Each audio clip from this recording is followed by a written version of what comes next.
Hi students, and welcome to this research study that I'm calling the Abolition Debate. Slavery. Immediately images come to mind of this morally reprehensible and heinous practice. We think as Americans, we immediately think of our own history of antebellum slavery and plantation slavery, but societies throughout the world, throughout the course of human history, have practiced slavery. It's not exactly a concept isolated to America in the 18th and 19th centuries. Yet there's something uniquely terrible about America's particular history with slavery, even though we weren't the only nation to endorse it and to practice it. And I think one of the reasons why this is because America's relationship with slavery is very unique, very different, especially because it persisted for so long. America freed its slaves following the Civil War, but that was over 30 years after every other developed nation had freed its slaves. And it did so, only because the South lost a war.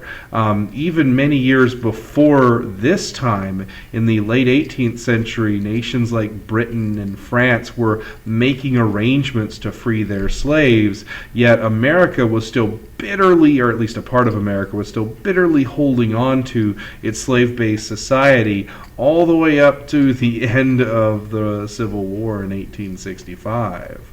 It was more hotly debated here than anywhere else on the planet. And again, we even fought a war over slavery, which you can't really say that about other nations that abolished it. Many factors, of course, contributed to why slavery was so popular here in the United States South. Slave labor, of course, made money, lots of money. The South also became a slave society, so there's social reasons why slavery was so popular. And then there's just the fact that this was such a massive institution. It made a lot of money. It was just ingrained in society, but it was this institution that was just so large. Those sorts of things are stubborn to just simply remove and change overnight. So it's no wonder that the system was popular and stuck around as hard as it did here in the United States. So again, everything that we study on these research studies ties back into our study of what is the American identity. Why are we studying this as part of American identity? Well, I think that should be pretty obvious. The legacy of slavery still haunts us today. Race is still very much an issue in our nation. So it's important to go back to this original great debate, this debate over abolitionism. The debate over slavery in America lasted decades. Even before we were an independent nation, we were debating whether or not slavery should be legal. Slavery advocates, of course, had their arguments, and abolitionists had theirs, and these two sides sort of hurled these same arguments at each other for half a century. Nothing really changed in the debate. It was just the same two sides hurling the same old arguments back and forth at each other. And in the end, what it all boiled down to was pretty simple: racism. A lot of slavery apologists like to say, oh, well, pro-slavery advocates had some pretty valid points.